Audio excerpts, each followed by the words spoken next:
Welcome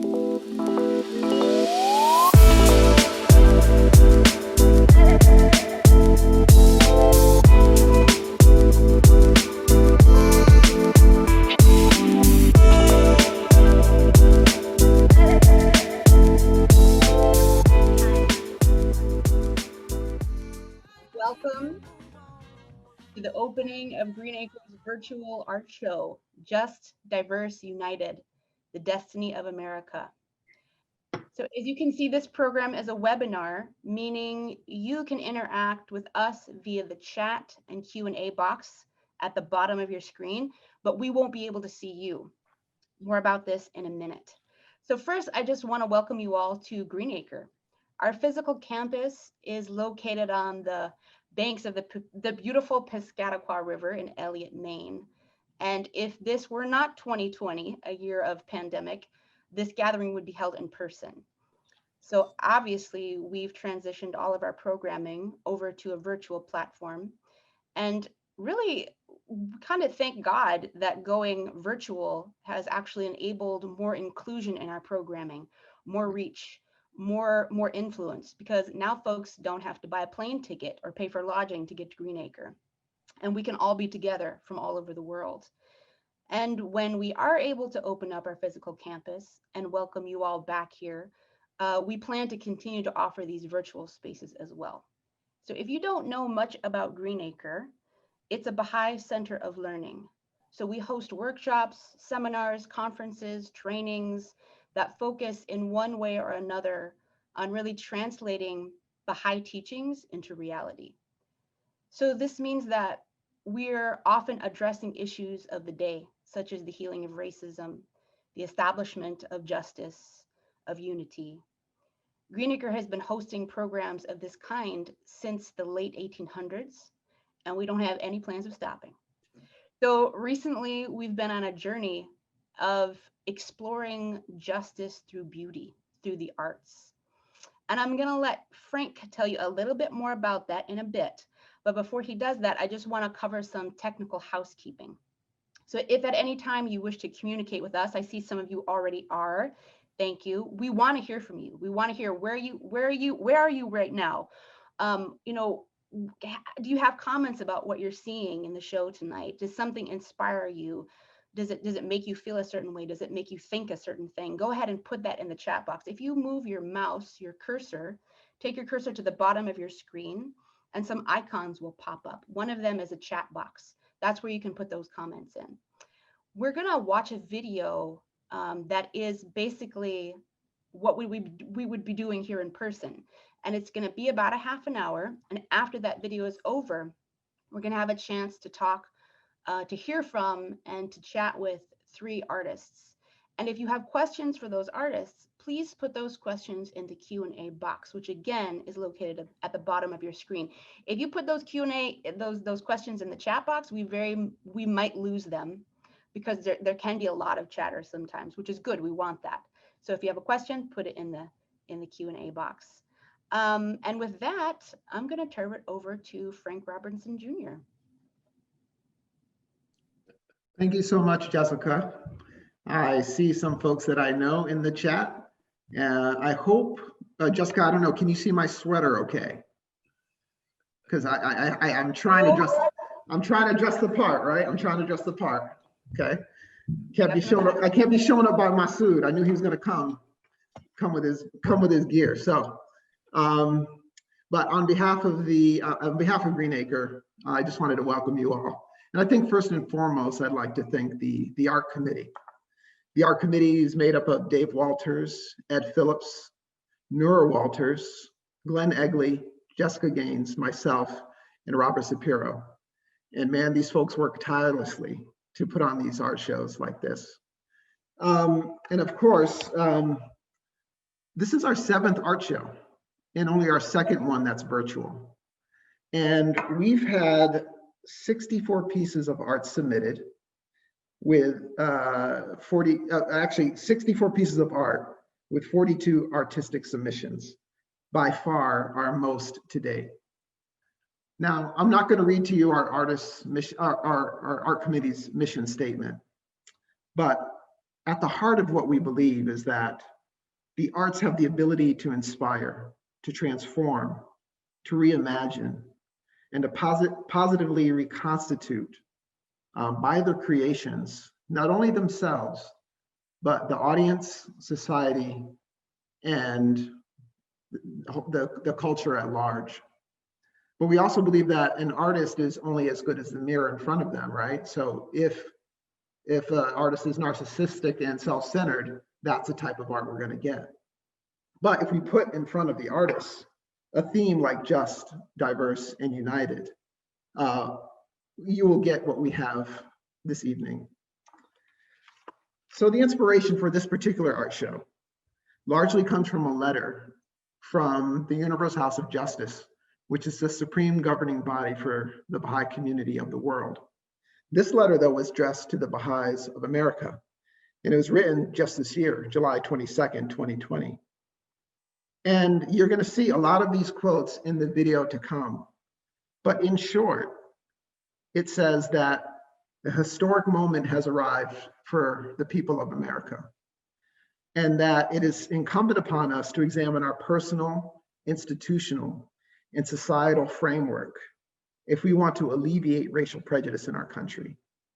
And that in order to create a consequential reform and create a just, diverse, and united society, we have to, that will manifest the oneness of humanity, that we need to create a consequential reform to do so. So with that, like Jessica said, we'd like to get the evening started. And like normally you would be here watching these artists that we are going to have who contributed in a video. And so with that, sit back, enjoy these artist submissions. And we've tried to interweave the arts all throughout this 30-minute program. So with that, why don't we get started? And thank you, friends.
As flowers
bounties of thy love. Agree to the bounties of thy love.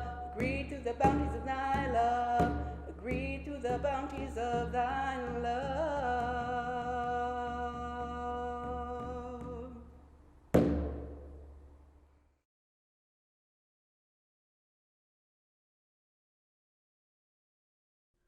Please prepare me to be a sanctuary,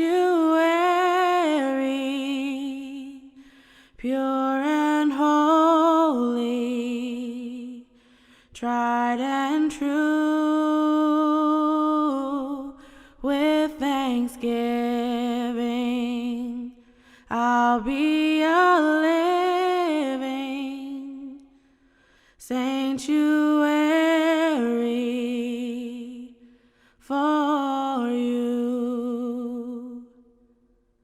Please prepare me to be a sanctuary,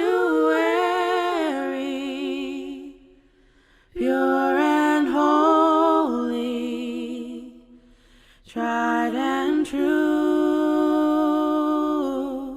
With thanksgiving, I'll be a living sanctuary for you. Please prepare me to be a sanctuary, pure and holy, tried and true. With thanksgiving, I'll be a living sanctuary for you.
I Gather by Imasumak Marañón. I will gather seeds in my skirt, she said, and with that, every step was a declaration. Every shimmer was a release, every movement was a scattering of stories, of dreams, of hopes, of sacrifices, of efforts made, of lives worn thin. A release of chance, emptying out, digging deep, calling forward, naming names. She was in good company, and she knew it. Every strand of hair, every wave of her hand, every walk forward, she never walked alone. Mama Oklo, she said, and her hands plunged deep into the black earth. These mountains pulled up by Huiracocha, this ocean moved by Mama Cuilla, and I am molded of clay, a gathering of earth and water shaped me. Black diamond eyes, the pupil of the soul, ruby heart, burnished with love. In la quech, she said, I see you. Your open palms speak of my grace. I've adorned you with all my gems, and so I knew you cannot contain me. I am the universe unfolded. I am the Tapak Yauri, held by Manco Capac, nurtured by Mama Oklo. The foundation of civilization lies in me, and so yes, every step a declaration, every sway a call to love, every turn a beckoning, every seed a dream, a hope, a prayer, a longing, a knowing, an affirmation, and that is all I need to know.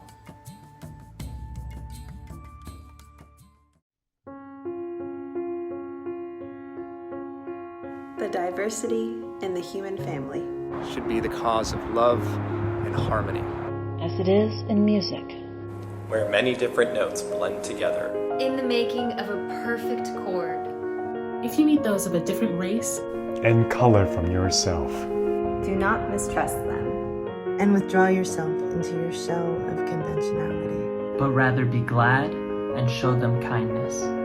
Think of them as different colored roses, growing in the beautiful garden of humanity, and rejoice to be among them.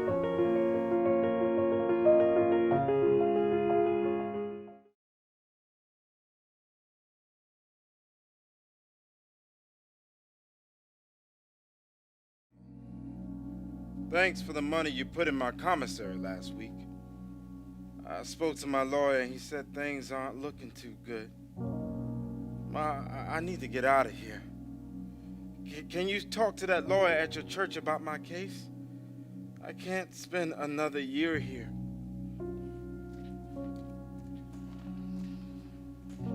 Tell my brother that even though he hasn't come to see me once, I still love him.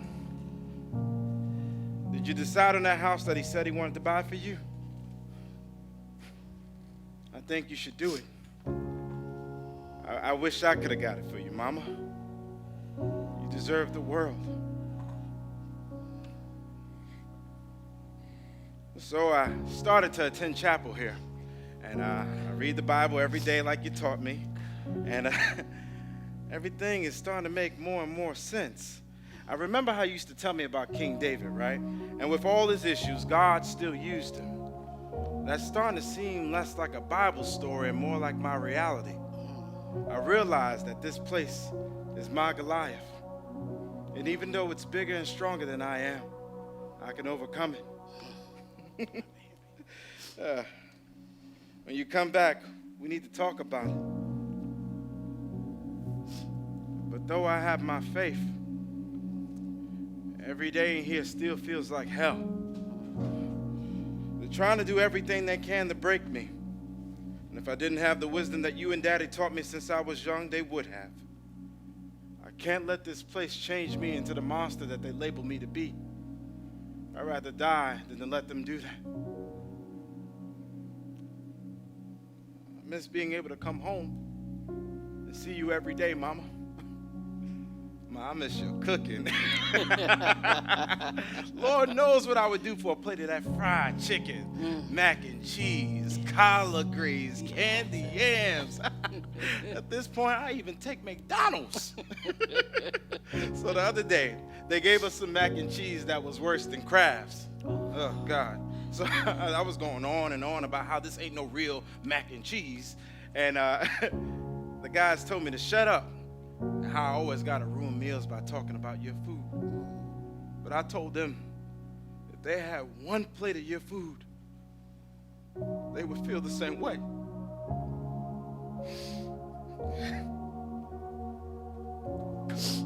Come back to me, Mama.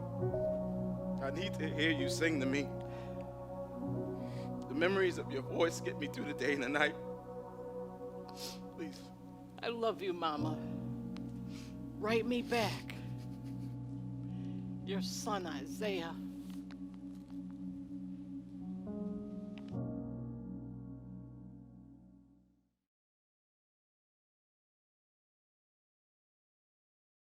I used to work in dangerous places. People who moved survived and those who didn't. Movimiento es vida. Movimiento es vida. It's getting crazy out there, but we can't stay here. It's getting crazy out there, but we can't stay here. It's getting crazy out there, but we can't stay here. It's getting crazy out there, but we can't stay here. Hold on, hold on, hold on. The wind is blowing, but it cannot bring back what's been stolen. I can't breathe, the hate is so thick. The weight of your bodies, I cease to exist. He gave us this moment, honor this moment, stay in this moment, don't let it be stolen. Embrace this moment, embrace this moment, don't let it be stolen, don't let it be stolen. It's getting crazy out there, but we can't stay here. It's getting crazy out there, but we can't stay here. It's getting crazy out there, but we can't stay here. It's getting crazy out there, but we can't stay here. Si nos vamos con él. You need anything else before you leave?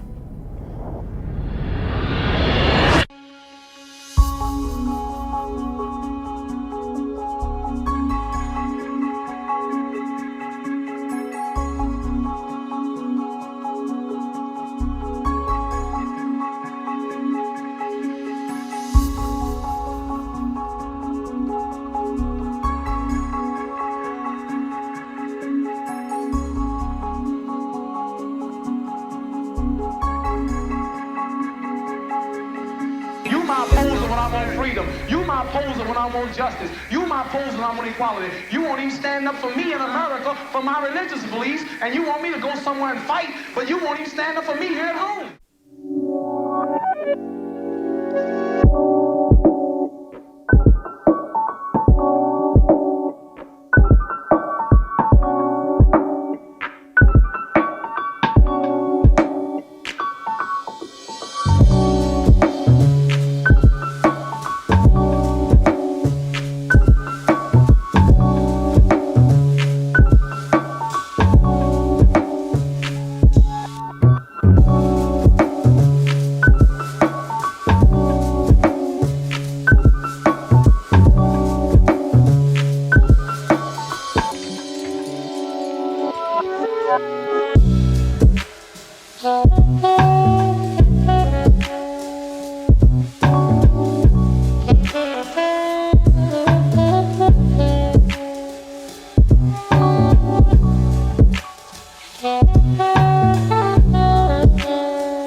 Colorless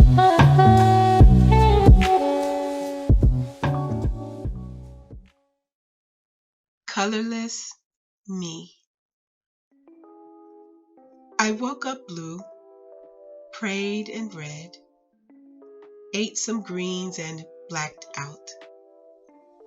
Woke up again, laundered my coloreds and whites, and said yellow to the afternoon sun with gray skies drizzling just inside a rainbow.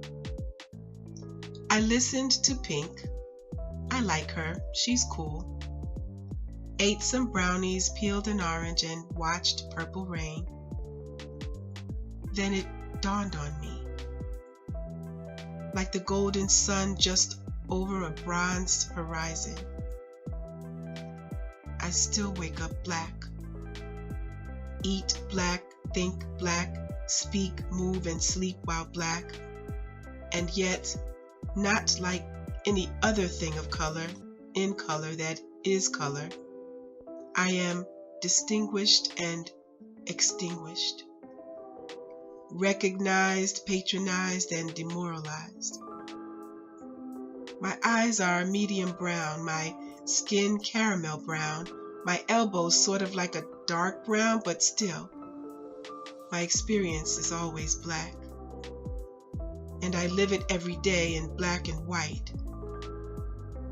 But without crayons and watercolors and paint swatches, without labels, obscenities, and false identities.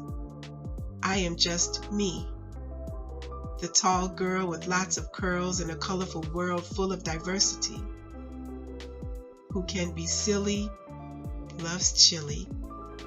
Not really, it just rhymes. But I do like it. Wow. If life could just be that simple. If we could all just chill like a bowl of chili and just learn to like what we might learn to love if we just woke up to bright rainbow skies that let brown eyes see joy in blue eyes, white palms joining, ignoring the colors that exist on the other sides, white teeth smiling at yellow teeth, even with silver stuck in the back or gold in the front, some crooked, some cracked, still smiling, because a smile is still the greatest inkling of love that we can ever give back. Okay, am I getting off track? It's all good. That's just me. And with that said, I just want to see my world. Men, women, boys, and girls existing as one human family. Indivisible. Colored labels invisible. Starting with a colorless me.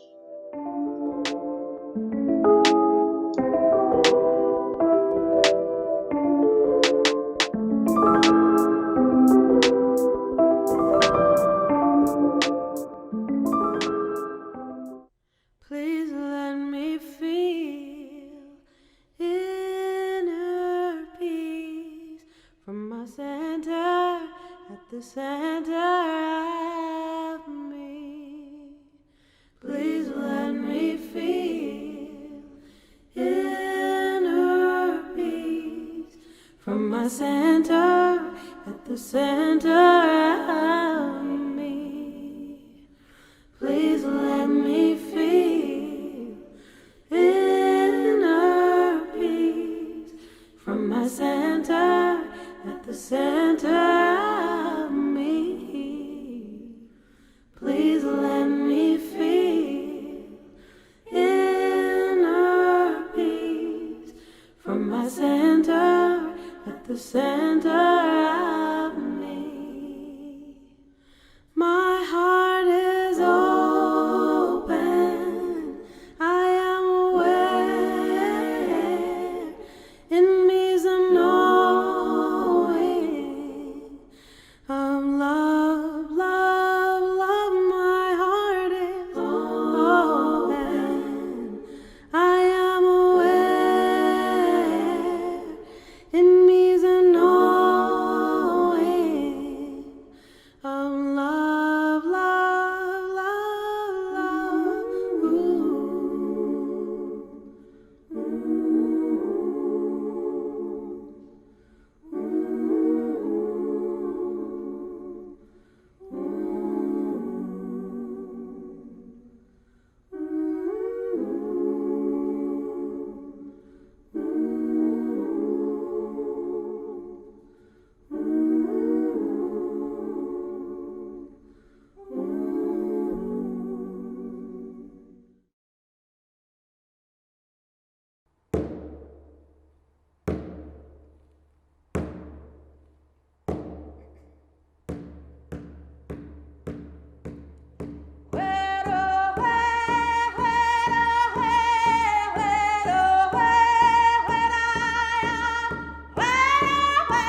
Thank you. That did me in, y'all. Holy moly. I don't wax poetic when I get emotionally overwhelmed like that. So I'm not going to be super eloquent right now. I'm just really, really moved. I cannot thank Frank enough for creating that. I cannot thank all the artists enough for submitting your pieces. As I was watching this, I was thinking, what is it that art awakens in us that is so powerful, that is so moving, that is so connected? I'm very looking forward to hearing from our artists about that, actually, and their insights on how does art do that? That obviously moved us deeply to our depths. So we are transitioning now. This would be the artist reception portion of our opening program if we were in person, and so we're going to try to recreate that here. We have a panel of 3 incredibly talented, selfless, dedicated artists with us this evening. We'll hear from each of them for a few minutes about their process, about their experiences with being an artist, with using art to create and to move social progress, to create spaces of elevated discourse. And then after we hear from them, we'll open it up to Q&A from the audience. So if you think of a question that you would like to ask them, please do put it in the Q&A box. Again, you can find that by I'm still so overwhelmed. You can find that by moving your cursor toward the bottom of your screen, and you'll see a Q&A icon. Click on that, put your question in there, and we'll field it to the artists. So, so first, we are going to call up here Mr. Masud Olufani. He is an Atlanta-based actor, mixed media artist, and writer whose studio practice is rooted in the discipline of sculpture. He's a graduate of Morehouse College and the Savannah College of Art and Design, where he earned an MFA in sculpture in 2013. Masud has exhibited his work in group and solo shows nationally and internationally. As an actor, he has recurring roles in several TV shows and is the co-host of the PBS news-based investigative journalism show, Retro Report. And with that, I hand it over to Masud. And again, Masud, just share with us a little bit, if you would, what's your process? How do you use art to fuel social change, and anything you feel like sharing? The floor is yours. Thank you so much. Well, it's a tough act to follow because that video was so powerful and so inspiring. I've been to a lot of exhibition openings, and none of them have ever been infused with such spiritual resonance and recognition of the divine and just celebration of God's creative hand in this process of being an artistic and creative person. So I'm going to do my best, but as I said, it's a tough act to follow. I work across a number of artistic disciplines. Now, some people will attribute that to my being gifted. I attribute it to myself trying not to be bored. So I have a tendency, if I'm not engaged, to get a little bored. But I have been making visual art ever since I was about 4 years old, in one form or another. Obviously, it developed from stick figures into something more, and then back to stick figures again. But nevertheless, it has evolved since then. I was fortunate enough to get some training in high school and also college and graduate school. And art for me has always been a fascination and something that I really couldn't get away from for any extended period and couldn't put down. There was something in it that spoke to me at a very young age that lit something up inside of me that gave me a spark and a sense of inspiration and a kind of, I don't know, illumination, if you will. It's the space where I felt closest to my authentic self, where I could express myself and create worlds that didn't exist in my visual reality, but existed somewhere in the inner universe of my being. And so creativity has always been that for me, whether it's working as a visual artist or as an actor, as a writer. And there's something about being engaged in that process. We know that one of the names of God is creator. And those of us who are fortunate enough to call ourselves artists and to be viewed as being creative people through an artistic lens from the rest of society, we have an opportunity to step into that pool of creativity each time that we are painting or sculpting or singing or writing or dancing, as Renee so beautifully did, or reciting poetry, as Ima so beautifully did, or chanting, as you know, as Sister Jessica so beautifully did. And to be a part of that pool, that ocean of creativity, is such an honor. Art for me has there's an intentionality behind what I create, which is oftentimes has a lot to do with social justice, with the soul's aspiration for spiritual transcendence, with addressing some declivity or incongruity that exists between our material reality and our spiritual aspiration.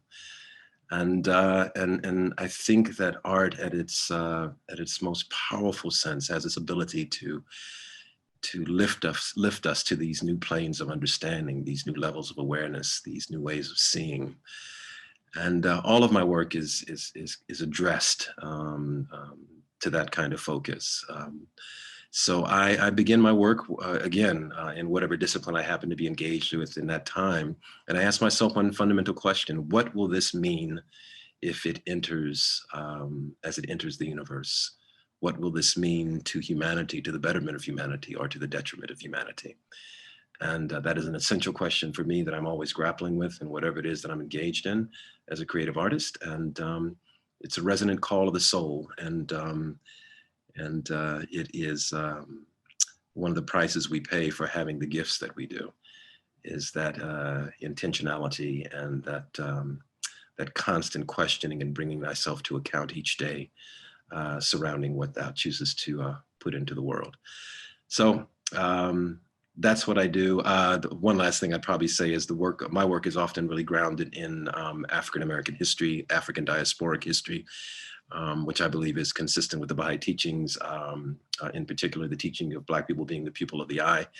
I'm very interested in how the trajectory of our journey in this vast wilderness we call America has impacted us spiritually and has continued to have a deep impact on the American nation as we wrestle with this centuries-old conundrum called racism. So that's what I try to do. So anyway, I'm done. Thank you so much for sharing, Masud. You're welcome. Really appreciate that. Yeah, somebody put in the chat, that is so powerful, releasing your work to the universe. I had the same exact reaction. Thank you so much for sharing. Oh, you're welcome. Thank you for your beautiful chanting. Thank you so much. My honor. So next we are going to call up Arya Badiyan. She is a multidisciplinary conceptual artist. Her most recent body of work explores American values in light of a 400-year history that falls short of upholding them. Arya juxtaposes text and image, embedding the conceptual narrative within the work. The purpose of this work is to facilitate healing from the diseases of racism, sexism, and American exceptionalism. Each piece cuts through oppositional consensus narratives, laying bare the truth, inviting reconciliation of the wrongs that stain our country's past and present. And with that, I will turn it over to Arya. Thank you. Thank you so much. It really has been a powerful experience to see a spiritual presentation of art this way.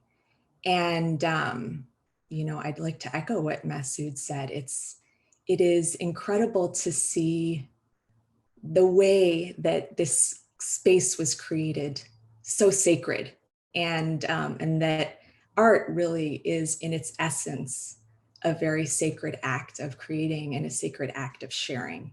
And I think that in society today, we can lose sight of that.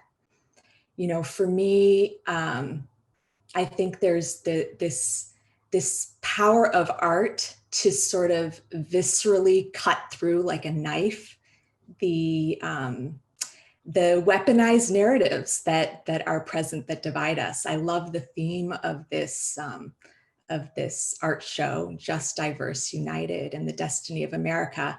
It implies that all those things are possible at once. And at this moment in time, I think the awareness of our country, of our oneness and our unity is, you know, there's a long way to go for us to be able to really actualize that. But art has this power of laying bare the truth. And often what inspires me in my work is to really the vision of Abdul Baha, of the destiny of this country, and the greatness that we are to achieve, that we can achieve, and how that will transform the world. And so the question I ask myself is, what would it take for that to be true? I'll show two of the pieces that are in this show in order to bring that to life a little bit more. In this piece, this is called Liberty Leading the People. And really it's a depiction of liberty and where we're headed as a country. And what would it take to make that true, for this country to be able to lead all nations spiritually? Well, you know, to begin with, we need to, I think, deactivate, de-weaponize some of the things that are standing in the way that would take our American values and exclude the population. And so in the background is the words from the Declaration of Independence. We hold these truths to be self-evident, that Black lives matter, that they were endowed with their creator with certain unalienable rights, that among these are life, liberty, and the pursuit of happiness. And when you look at it in that context, it's so obvious and evident.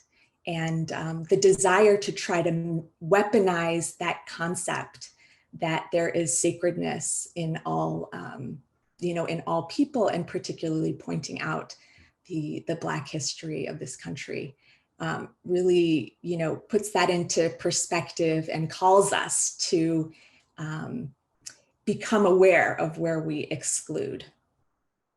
And here, you know, the liberty is depicted as a Black woman standing at the proverbial mountaintop, as Dr. King so beautifully said, "I know somewhere that only when it is dark enough can you see the stars.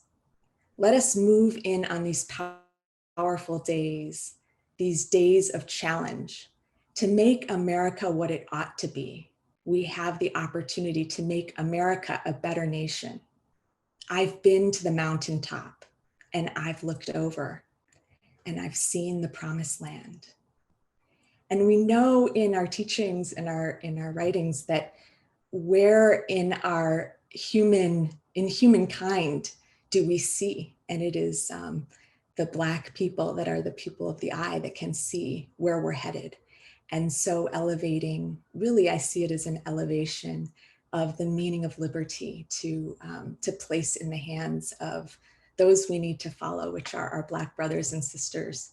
And here, Black Lady Liberty is holding the shackles and broken chains of oppression as we try to bring forward all of that sacrifice and lead us into the future. The second piece speaks to the greatness of America. And it asks the question, what would it take to make America great? We know that there is a great destiny of this nation. And for many people in this country, America has not been a great place to live. But this concept of this piece is called Manifest Destiny. The concept of manifest destiny, that America is exceptional, actually has been the cause of an excuse for genocide and the erasure of the native population.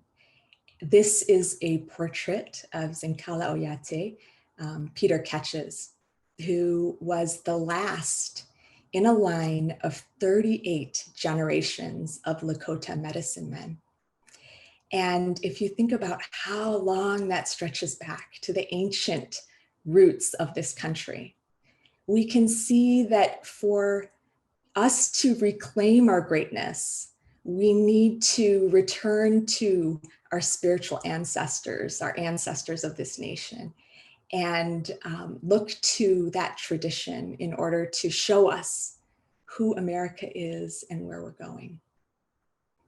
That is what I wanted to share. Thank you so much. And it is really an honor to be here among all of you. I really am grateful. Thank you. Thank you so much, Arya. And remember, folks, we're going to have more time with them at the end. So send in your questions if you have them. Next, I would like to introduce my brother from another mother, Emiliano Morondos. He is an MC, artist, producer, audio engineer, youth development professional who organizes and facilitates multiple art-based empowerment programs for youth and adults throughout the country. I'm pretty sure he has 20 plus years of creating and performing fresh, challenging, Bahá'í-inspired hip hop. And let me just say, he is one of the most talented freestylists I've ever experienced. I would love for him to tell you a little bit more about what he's up to and his process. And I'll hand it over to Emil. Thank you so much. Thumbs up, you can hear me? Yes. Perfect, okay. I just wanted to say this is so beautiful and thank you so much. I really, really appreciate the opportunity to be here with you. And just feedback from the video that was shared. It was beautiful, and what it moved my heart to think of is just how gorgeous unity is, and how gorgeous all of the people who contributed are. And I'm just so moved, just as many of you are. So and part of my children, I am a father, husband, friend, MC, engineer, youth development professional, hip hop devotionalist, Ruhi tutor, JY animator, children's class teacher. I am all these things, and they're trying to barge in on me, but they know they can't. So, I really didn't know what to do here, what to say here, because, I was gonna wing it. So I'm gonna wing it, and I'm just gonna give you a quick example of what I do, and then talk about it for a second, and then hear from y'all. Big up, I love you. Hopefully this works. So I'm the diverse soul from Autumn Territory in Phoenix, Arizona. Yo, on the road for destiny, we be representing hip hop spiritually. Many paths and many roads we must take, but for serving God to touch the world, we don't hesitate. On the road for destiny, we be representing hip hop spiritually. Many paths and many roads we must take, but for serving God to touch the world, we don't hesitate. Consider this possession of a weapon more powerful than deception, more potent than any medicine and poison, more protection than your nation provides. Consider the possession of truth. Connection in your hands and your hearts are the tools of creation and destruction. It's in your control, no mind tricks, brainwash, conspiracy, ambush, sabotage, no influence, campaigns, no coup d'etats, just a megaton Molotov of honesty. We're about to set it off right here, take notice. I'm just encouraging your voice, your ears, and your eyes. Be wise to these lies, accepting your truth. Open to change, inspired by love, rebellious to hatred. Let's sweep this rug from beneath the feet of ignorance. The defeat of ignorance will be a glorious day. Glory of glories. Now homies, take your 40s to the ancestors until they're empty. Dress the ground of misery and no longer your body. See, the stronger your body, the more agile the revolution. Swift to the restitution and the quicker we see solutions. See, we can free the record of history to be governed by the world. Let each recite his peace and the truth will be unfurled. And we can be rocking in a land of integrity with sincerity. And not with mind tricks, brainwash, conspiracy, ambush, and sabotage. No influence, campaigns, no coup d'etats. Just a megaton Molotov of honesty. We about to set it off right here. Take notice, not mind tricks, brainwash, conspiracy, ambush, sabotage. No influence, campaigns, no coup d'etats. Just a megaton Molotov of honesty. We about to set it off right here. Take notice. know this, friend. Take notice. You know this, man. Take notice. You know this, friends. Take notice. Take notice. On the road for destiny, we be representing hip-hop spiritually. Many paths and many roads you must take, but for serving God to touch the world, we don't hesitate. On the road for destiny, we be representing hip-hop spiritually. Many paths and many roads we must take, but for serving God to touch the world, we don't hesitate. We don't hesitate. We don't hesitate. We don't hesitate. We don't hesitate. We don't hesitate. We don't hesitate. We don't. So, woo! Yo, I hope it came off okay. Oh my God, it came off. Okay, okay. Keep going. Well, so I'm gonna plug right quick. Just real quick. This is for me. This is where I'm at. This is the kind of the realm that I live in. Love has a rough side, and that's where I'm at. I'm on the rough side of love. I ain't fancy. I'm a worker.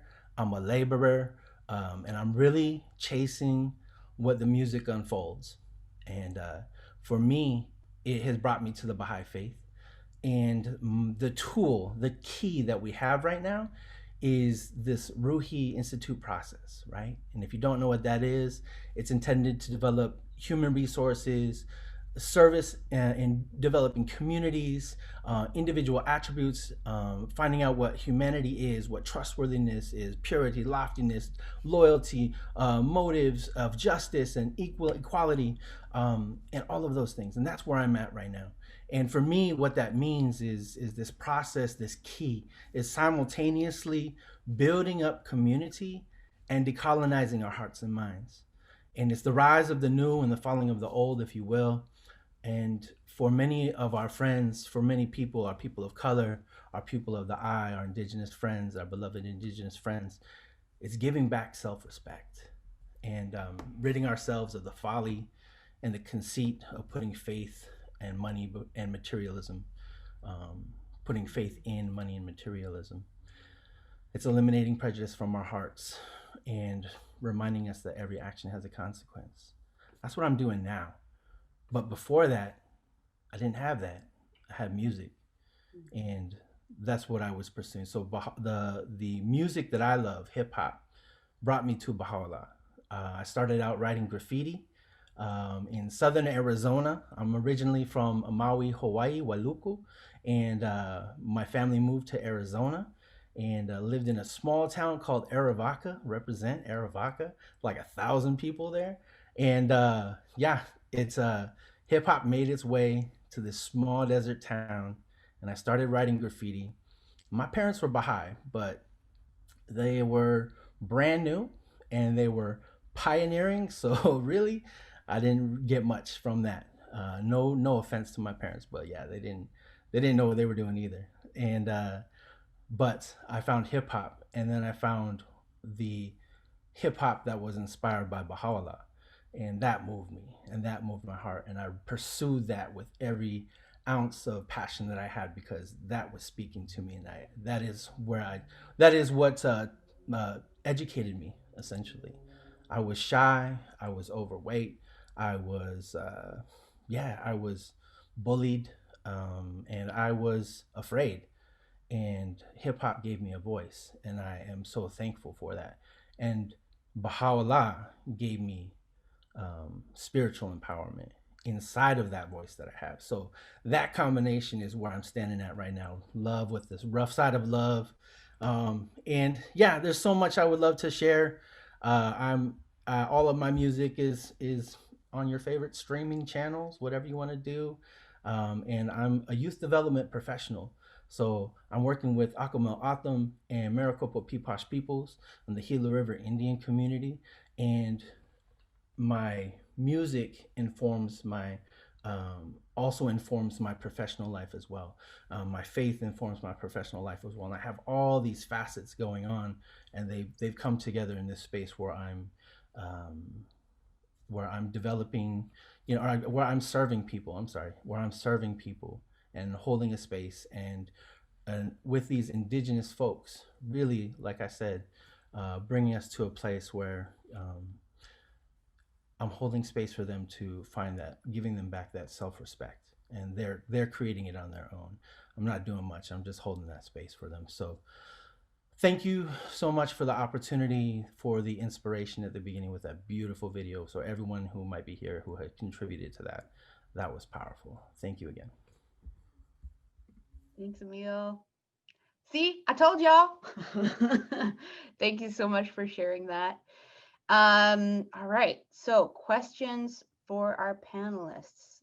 Well, one person wants to know where they can find you, Emil, and you gave them that answer. On streaming services such as SoundCloud. And, yeah, I'm over there. Yeah. What else? SoundCloud, Spotify, YouTube, Apple Music, you name it. Whatever you want to find your music on is under Diversal. Fresh Folk, 7 Cities. These are the various projects that I've done, and I'd be happy to share more with people. Excellent. And Emil, you might want to look in the Q&A box. Somebody wants to get a hold of you for a gig. Hey.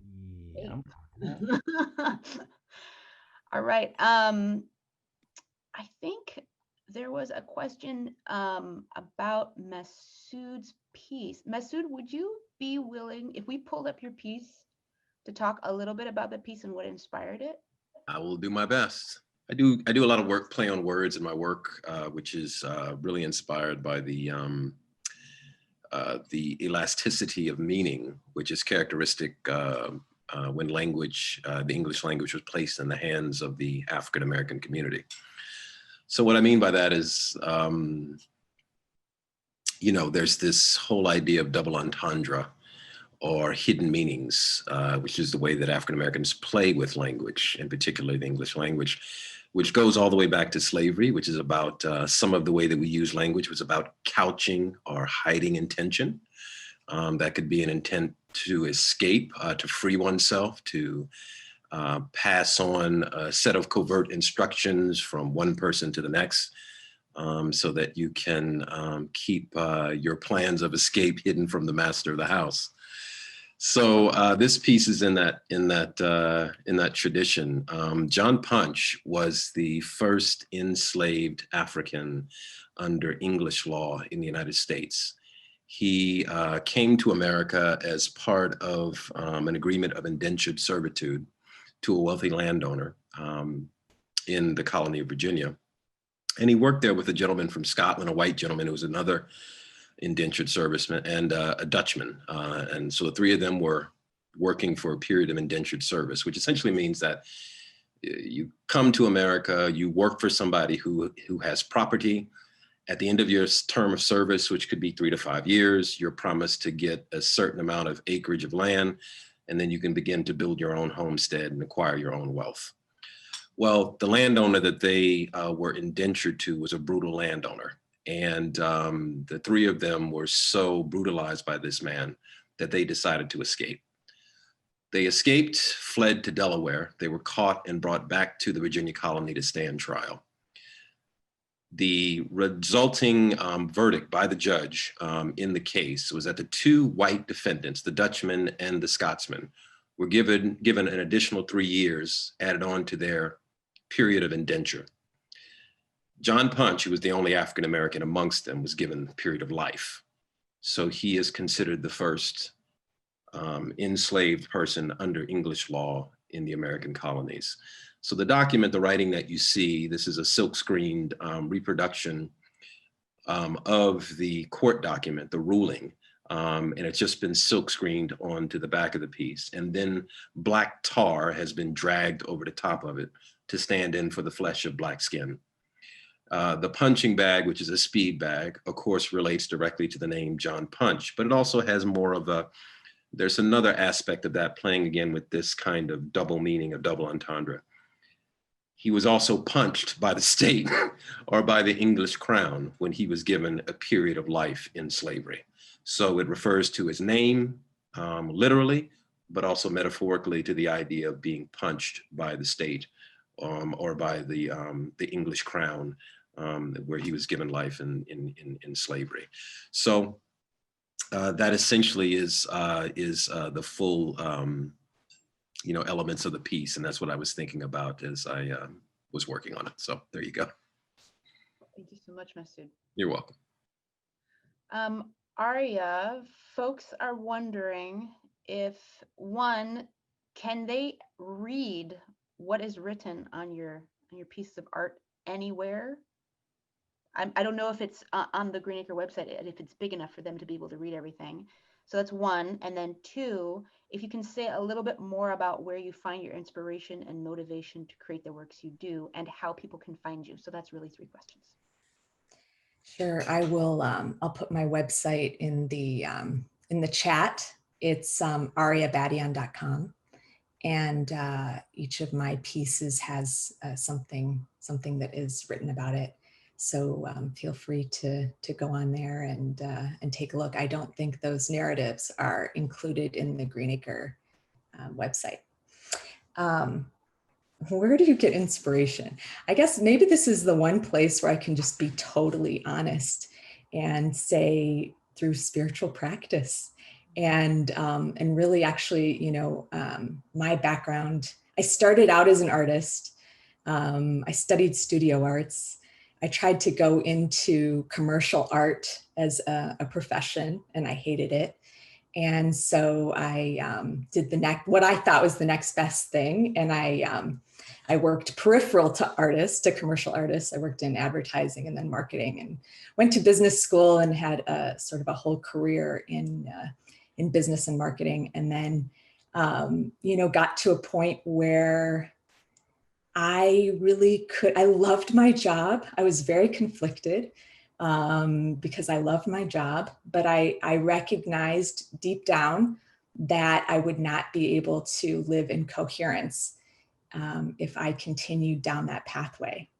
And so I took a sharp turn. I called it an early retirement from my career. We were living in Switzerland at the time for my work. And I took a year off, but then I left cold turkey and ended up really diving into the arts and into motherhood and homeschooling my kids while we were on the road. And what I found in the process of really trying to nurture a creative practice, I'm also a writer, and have a 7-year labor of love project that I have finished 7 times and it's still not done, was that actually, the outputs of the creative process are not what it is really about. I see art as a very personal way, private way to worship, really in the most ultimate sense, that in trying to become a vehicle or a hollow reed for spirit to flow into the world, I've had to work on myself, dive into the writings, really nourish my spiritual side and live in more and more in a state of prayer. And when I can align those things, art flows out as a result. Where does it come from? I think we're told in our Bahá'í teachings, it comes from the souls and spirits in the next world that inspire all the arts and sciences. So we develop an intimate communion with what wants to be manifest and given material station. And every once in a while, something takes hold that grabs you and you can't put it down. You can't do anything else until it comes out. And hopefully you have, been a faithful channel of that bestowal to humanity. The portrait of Peter Ketch's was very much that for me. I have the bounty of being very close to his wife and daughter, and I just felt him really wanting to come out in, through my paintbrush. And this image in the background kept asserting itself to me. And I kept sort of pushing it aside and saying, I can't really do that, but I'll paint the portrait. But he, I don't know how, I would say in a mystical communion, this is what felt right. And so, I would not have gone this direction had I not been able to consult with his family and, and feel the pulse of whether this is an appropriate expression. But yeah, I think it is, it comes from the unseen worlds. Absolutely. Thank you for that, Arya. People are commenting, they're noticing the paintings behind you, and they didn't realize how huge they are. People are saying we really look forward to seeing them in person one day. Somebody says that you need to have a spotlight in the Smithsonian and that you should contact Kamala, Joe, or Barack. And I completely agree with that for all of you. Emil, someone is wondering, they're having a hard time wording it, but they're recognizing that in the world of music and hip hop, there are positive forces and there's also a lot of negative forces. And what's been your experience with empowering young people who are interested and have those talents and the skills to pursue that while kind of buffering themselves against those negative forces? And by the way, folks, we'll be wrapping up here by around 9 o'clock. Just want to let you all know in case you didn't know. Now you know. Emil. Yeah. Ooh, a wonderful question. Thank you. I don't know if my my answer would be the most popular, but music is such a reflection of reality, right? It is what is happening for that individual. The music is unfolding their lives, right? The universe is folding within us. Music has opened the door and it's unfolding, and there is trauma in that. There is hurt. There is anger. There is love. There is so much wrapped up inside of us. And yeah, music is there. And so when I'm given the opportunity to work with a young friend, a young person, who is, has a rhythm inside of them and they want to let it go out. I don't actually put too many parameters. Speak what you're going to speak. And let's say you say something misogynistic in my presence, and I'm going to let you say that. But afterwards, we're going to have a conversation, and I'm not going to be a parent.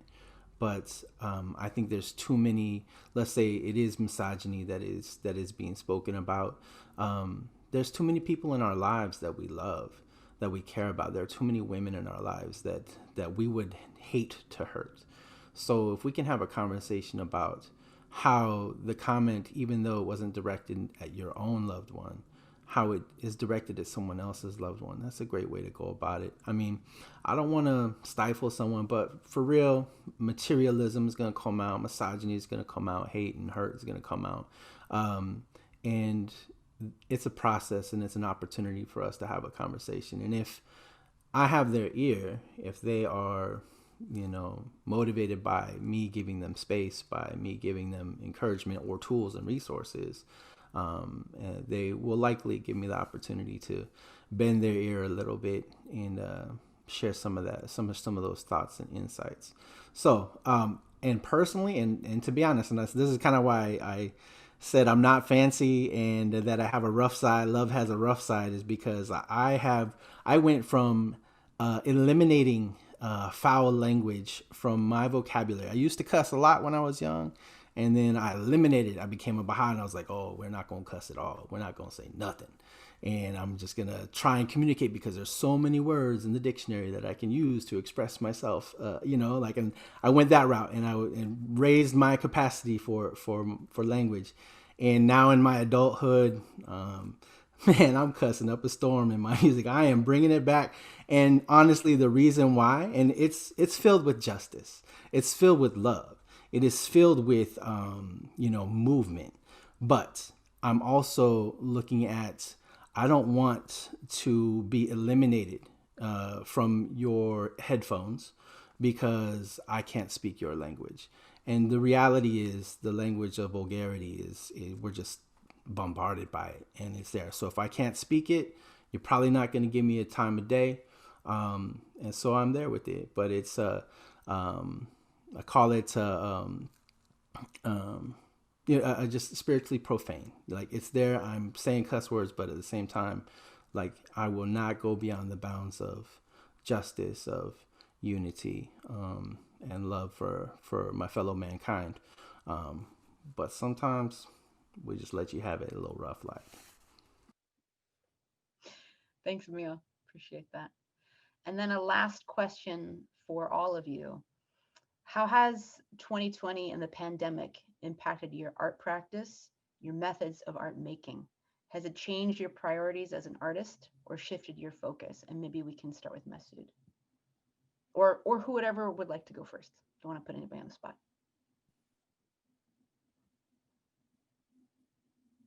Doesn't matter to me. Go for it. How's it changed my practice? Well, because I do got my hands in a few different things, shifting has not been perhaps as challenging for my situation as it may be for someone else. So for me, my practice has shifted more towards writing at the moment.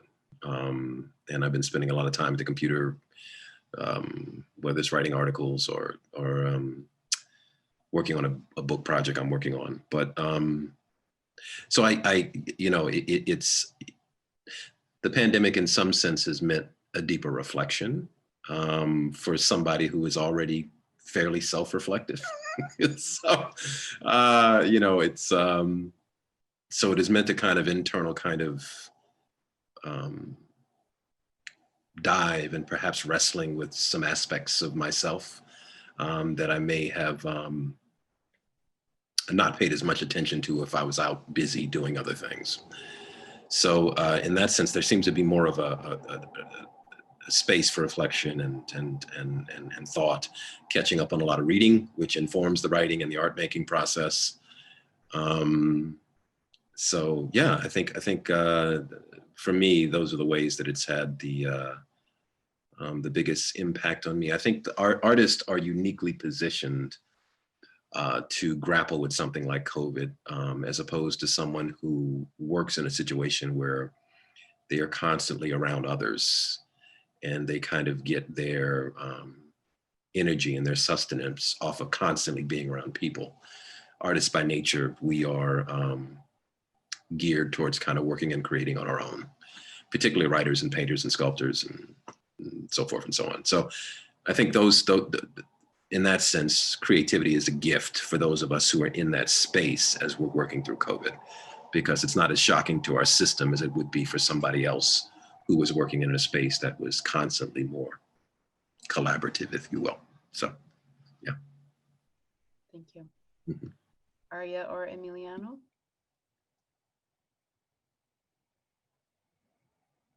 Oh no, go. Oh, after you.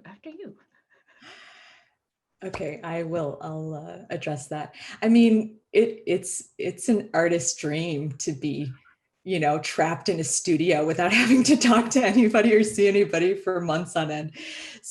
So, but I would say for me, the biggest impact is really getting much more clear. I feel like this pause, this global pause, has brought things into really great focus. And it's given me courage. I mean, I think there was a question or comment about, how my work is controversial. It's true. And particularly as someone who is making statements in an arena that particularly putting forward the Black and Native experience and not being either of those identities myself.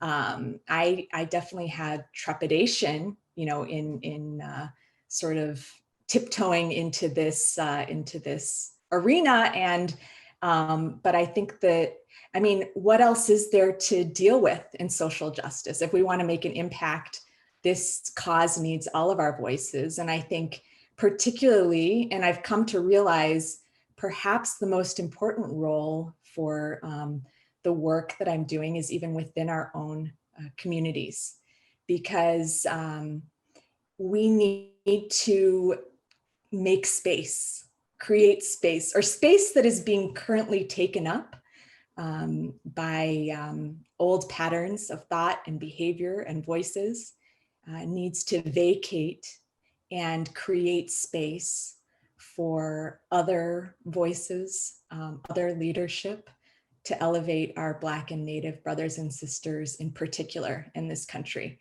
And so I try to get myself out of the way and not be sensitive to criticism that I might get, because I think the art itself demands space. And so,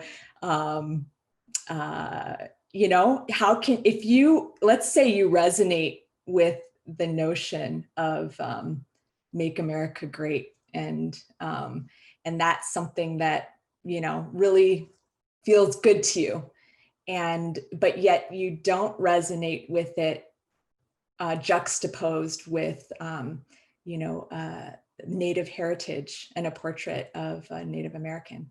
That says something, right? And I actually, you know, I know this is quite a controversial one in the Baha'i community as well. Some people would say, oh, well, that's political. It is political. It's not partisan, because it's unifying.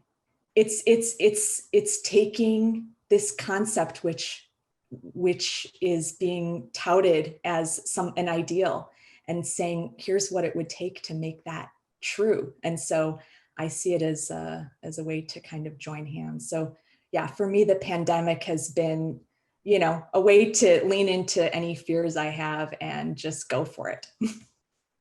Emil? Yeah, so I just wanted to echo real quick. Andy Burns, Arya, Andy Burns says Tahereh was controversial too. I love that. That's awesome. And Jessica, I just wanted to echo this. Sherilyn said, you are a great host. Absolutely. So I just saw that up there. But wow, okay.